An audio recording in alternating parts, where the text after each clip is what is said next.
Assalamualaikum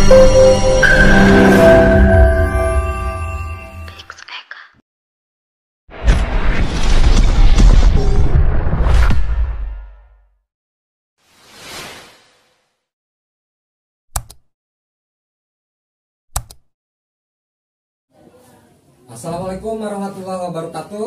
Waalaikumsalam warahmatullahi wabarakatuh. Apa kabar semua? Guys, sekarang saya kedatangan tamu istimewa buat kalian-kalian yang suka sekali dan punya hobi mancing belut. Siapa sih yang nggak kenal dengan beliau ini? Mungkin ada sebagian yang sudah menyaksikan di video-videonya di channel-channel YouTube-nya dan kedatangan YouTuber yang luar biasa. Nah, kali ini saya memiliki tema podcast atau obrolan santai aja gitu ya. Nah, sebelumnya nih guys, saya perkenalkan dulu orang-orangnya. Tapi untuk perkenalannya saya akan coba tanyakan yang paling ujung, maaf itu yang ya, siapa namanya? Mang Lalan. Ya. Nah, Mang Lalan salah satu sesepuh di sebuah komunitas di Sukabumi dengan channel Pasukan Pemburu Kulah Mania. Nah, kemudian yang tengah siapa namanya? Saya Mangkri. Mangkribo. Inilah guest yang kita tunggu-tunggu guys. Nah, Mangkribo adalah seorang pioner di channel YouTube ya, terutama mungkin kalian para penikmat YouTube sudah mengenal beliau. Mangkribo, selamat datang, terima kasih Ya, sudah hampir alhamdulillah ke channel saya. juga bisa datang dengan menjumpai Kang Yus, Kang Lalang, Kang Nanang dan kru semua BKM. Pasukan Pemburu Kulah Pasukan Mania. Pemburu Kulah Mania. Oke. Ya, alhamdulillah Mangkribo bisa silaturahmi. Ya. Nah, dan berikutnya siapa namanya yang ini? Nanang Rojak. Nah, saya sampaikan dan saya informasikan bahwa Mang Nanang Rojak, kita panggil Mang itu untuk nama atau panggilan kehormatan ya, antara orang yang lebih tua dan dihormati dalam sebuah skill di para penghobi ngurap, terutama di wilayah Jawa Barat. Kita manggilnya Mang biasanya gitu ya, untuk lebih akrab lagi memanggil mereka gitu. Itu nama panggilan yang sangat-sangat apa ya, iya sangat-sangat luar biasa lah, levelnya tinggi gitu. Kalau ada dipanggil Mang berarti dia memiliki level yang sangat tinggi di bidangnya gitu. Dia Nanang Rojak adalah ketua Pasukan Pemburu Kulah Mania komunitas. Dan jangan lupa di sini buat teman-teman bisa kunjungi, bisa korek-korek, nanti lihat di channelnya mereka, yaitu di channelnya Pasukan Pemburu Kulah Mania. Dan Mangkribo channelnya? Mangkribo ya, channelnya Mangkribo. Nah, di sini Mang, terima kasih buat para sesepuh dari pioner-pioner ya ini, para legend lah, saya menyebutnya para legend. Nah, di sini saya mau sedikit bertanya nih Mang, bagi-bagi pengalaman buat saya pribadi, terutama kebetulan saya memiliki hobi yang sama, tapi saya nggak jago kayak beliau ini guys. Saya masih kalau misalkan di PPKM itu ada istilah junior ya, yang belutnya gede lah. Nah gini, saya mau bertanya awal itu kepada Mangkribo nih, karena ini momen yang sangat spesial. Mangkribo, saya mau menanyakan nih, awal mula Mangkribo memiliki hobi ngurap belut ya, kalau di bahasa Sunda itu ngurap, atau bahasa Indonesia mancing belut itu dari kapan tuh Mang? Sebenarnya sih dari kecil gitu. Dari Kecil. kecil itu udah hobi. Cuma pas saya kerja di Malaysia gitu kan, YouTube mendadak booming. Nah, dari situ itu ada satu income yang didapat. Jadi saya mencoba, katanya kalau pengen mendapat income dari YouTube dan kita pengen jadi seorang content creator, berawalnya dari hobi ya. Gitu. Hobi yang menghasilkan. Nah, jadi hobi yang menghasilkan gitu. Tapi kita jangan terpaku kepada penghasilannya dulu. Iya. Kita salurkan hobi kita, jadi seorang konten kreator lah intinya dulu. Masalah hasil itu mungkin poin plus untuk kita sebagai konten kreator. Bonus. Nah itu buat teman-teman, jadi ada edukasi yang kita dapat nih. Baru poin segmen pertama kita dapat hobi kalian bisa menghasilkan. Itu guys. Karena kalau dari hobi kita menjalaninya juga enak. Semalas apapun karena hobi kan. Jalan terus ya. Jalan terus gitu. Tapi kalau nggak hobi, insya Allah stres. Ya, kerasa saya biasanya gini Mang. Saya ketika pulang kerja walaupun capek, misalnya pulang kerja malam, saya kerja 12 jam capek karena hobi, saya berangkat aja gitu mang, pengen ngurek ya ngurek mancing belut gitu ya. Walaupun pulangnya di Golonos ya, walaupun tanpa hasil gitu. Tapi karena hobi ya mengalahkan segalanya. Karena hobi itu mahal guys. Itu Capek hilang. capek hilang, Stres tapi tetap capek lagi. Nah itu jawaban dari Mang Kribo. Nah sekarang saya mau nanya ke sang legend nih. Kenapa saya manggil sang legend? Kebetulan saya ikut di komunitas ini juga nih guys. Nah kalau untuk Mang Lalan sendiri nih, pengalaman mancing belut atau ngorok belutnya itu dari kapan sih? Dari kecil sama ya? Iya. Sampai sekarang masih. Sampai sekarang hobinya benar-benar mantap banget Iya. ya. Di PPKM boleh dibuktikan. Pertama saya ke Sukabumi ya. Kang Lalan ini Pandiri teh kan?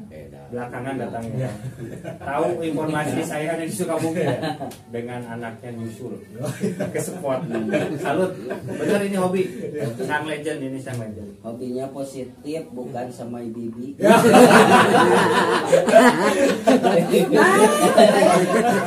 Salut dengan usia Kang Lalan sekarang ya, Kang Nana masih aktif dunia pergerakan. Salut. Boleh kita sebut sang legend. Sang legend. Amin. Karena beliau di samping umurnya paling muda di antara kita juga, jelas pengalamannya paling tinggi ya. Oke, nah berikutnya saya bertanya ke ketua nih. Ketua yang satu ini emang begini ya guys ya. Emang gimana ya? Saya tahu beliau gitu ya. Saya cukup paham beliau, cukup dekat juga. Saya mau nanya ke Mang Nanang ini sebagai ketua, Mang 1000 kali 4 kali 8 kali 9 berapa Jangan ditanya perkalian, benar asli. Kalau ditanya lobang belut apa lobang apa? Lobang bibi? Bibi? Itu mah abah yang tahu. Abah. Oke, nah untuk Mang Nanang sendiri nih, pengalaman Mang Nanang nih, dari kapan sih awal ngurek itu? Udah lama sih. Dari SD juga udah mulai, cuman itu kerjaan, tapi kerjaan juga nggak hilang. Hobi mancing ngurek itu teh, mancing pulang kerja mancing gitu aja. Tapi selepas nikah hobi makin apa ya, Makin menjadi.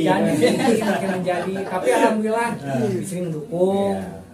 Nah buat teman-teman yang udah punya istri ya, hati-hati ya. Catatan penting, hati-hati ya. Disetujui sama istri apa enggak? Kalau tidak salah-salah kalian tidur di luar guys. Asli mendukung asli 100%. Nah, pembuktiannya nih lihat Bang Kribo dikasih senjata kurang 6 loh sama Kang Nana. Senjatanya ya luar biasa guys. Jadi dia kreatif lah, benar-benar hobi. Ya karena kebetulan Mang Nanang ini dia bisa membuat urak ya, atau kail pancing belut yang seperti tadi Mang Kribo tunjukkan seperti itu guys. Oke nih, selain itu saya mau nanyain sesuatu nih yang paling berkesan nih kepada Mang Kribo ya, khususnya paling berkesan pada saat urak itu. Kalau misalnya yang nggak punya hobi ngurek kan berpikir enaknya apa sih ngurek itu Mang gitu. Nah kalau Mang Kribo seperti apa sih Mang? Nah jadi enaknya itu kalau kita mencari lubang udahlah susah gitu ya. Pas kita nemu lubang ada yang tertutup, kita buka, bulat. Wow, sekali pikiran makan. saya kok traveling.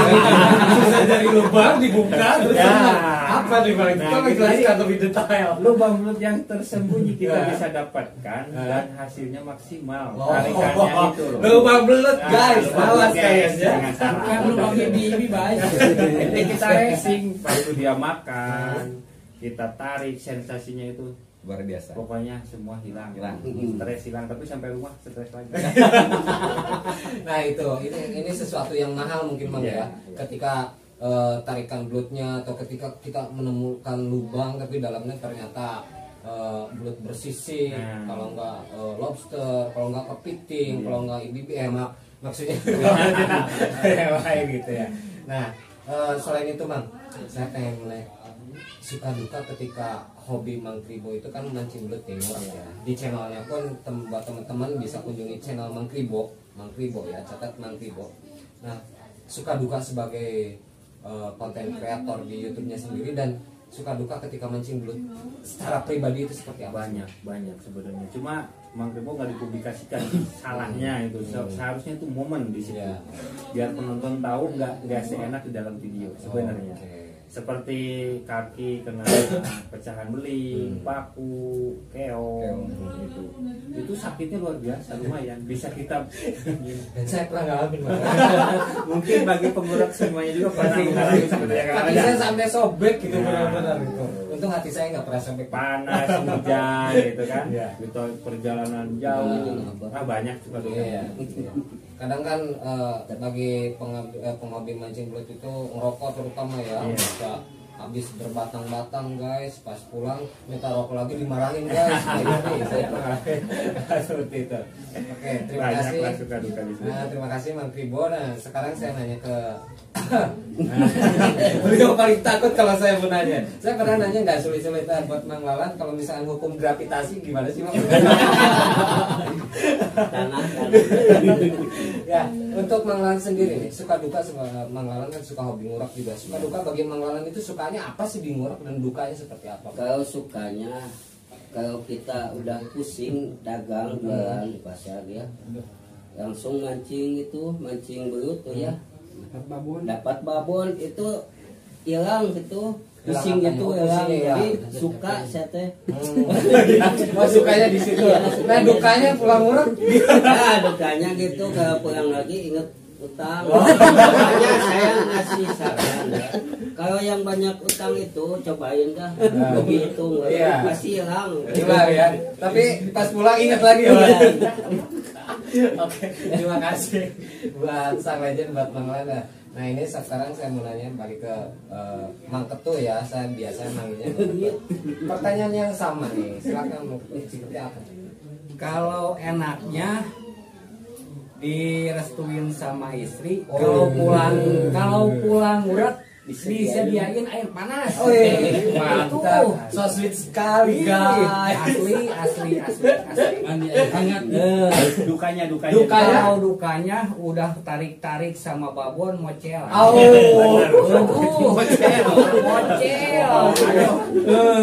Sakit tapi tak berdarah. Sakit 3 hari 4 hari kerasa itu. Bener asli. Aduh, sakit banget ya itu rasanya. Ini buat teman-teman mungkin punya pengalaman yang sama bisa ditulis di kolom komentar. Itu rasanya ketika mocel itu aduh luar biasa, sakit hati banget itu. Lebih dari putus cinta guys. Sakit gigi lewat itu lebih sakit guys. Buat para penghobi ngurak mungkin itu bisa tahu lah sama-sama rasanya seperti apa. Pasti pernah merasakan ya memang. Nah, kemudian value nya atau berbicara hasil belut paling besar yang pernah didapatkan. Kalau hitungan kilo kira-kira berapa kilo tuh? Mungkin kalau waktu di Malaysia dulu saya nggak pernah di kilo sih karena belum terlalu trading untuk di kilo gitu kan. Jadi ya mungkin yang hasil yang paling ini baru di Bogor. Kalau dari timbangan sih katanya 1,5 kan ada di videonya. Cuma saya takut error timbangannya, saya kurangi lagi 1 on jadi 1,4 kilogram. Itu segede gini guys. Lumayan besar gitu. Gede banget ya. Kalau saya sering dapat segede gini. Tapi sekarang susah mau didapatkan susah ya. Asli, Mang asli. Khususnya di Selat Sunda, tapi untuk semua konten kreator jangan. Syukuri apa aja yang kita dapat ibaratnya gitu. Yang penting kita bisa menghibur, kita berikan penjelasan. Besar kecil alhamdulillah ya. Alhamdulillah. Kita syukuri aja. Kita syukuri besar kecil syukuri. Nah, kalau untuk Sang Legend size terbesar atau berapa kilo tuh? Wah, ini super.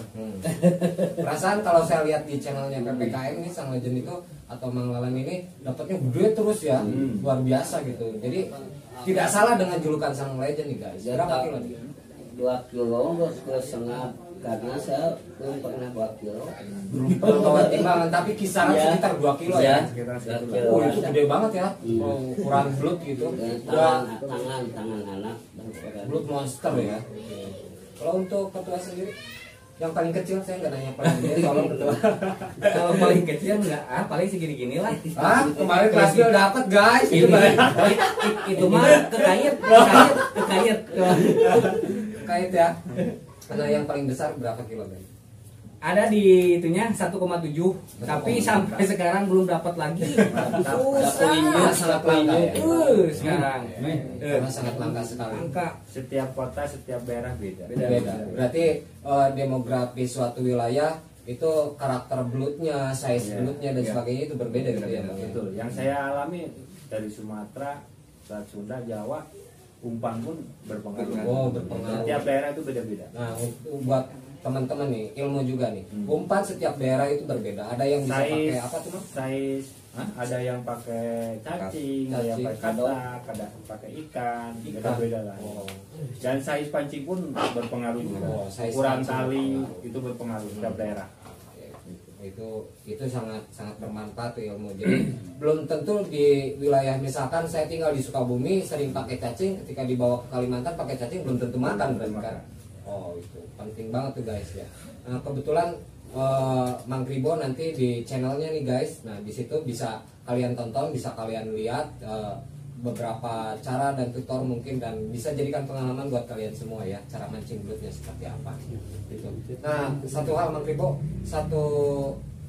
saya pengen gitu buat para pemirsa nih di jejaknya Kang Yus, ada tips dan trik khusus gak buat mancing belut itu biar kita mendapatkan hasil yang maksimal, terutama bagi penghobi ataupun yang habis mancing hasilnya dikonsumsi supaya dapat lebih banyak apa gimana gitu. Tips dan triknya seperti apa dari Mang Kribo? Terutama tempatnya sih tergantung ke tempat. Spot berarti ya. Spot berpengaruh ya, Mang? Iya, kita harus bisa memahami di situ banyak pemancing atau enggak. Kita boleh lihat tekstur tanah, kita lihat apa sih keadaan sekitar seperti itu. Masalah hasil itu memang tergantung rezeki. Cuma kita untuk mencarinya itu harus sabar. Telaten, kalau orang Sunda itu telaten, itu jalannya jangan gerasa kusuk lah. Seperti itu, sama aja. Terang bocor loh. Di balik layar. Sama aja, mocel ada. Bocor ya. Pasti sejago-jagonya itu pasti ngalamin bocor ya. Momen paling sakit. Enggak ada yang jago sih sebenarnya. Yang penting tempat itu masih lestari, Mang Kribo jamin. Pasti anak kecil pun dapat. Oke. Saya mau minta pendapat nih Mang Kribo nih sebelum kita closing nih guys, karena waktu terbatas. Untuk bagi PLN berjalan tuh.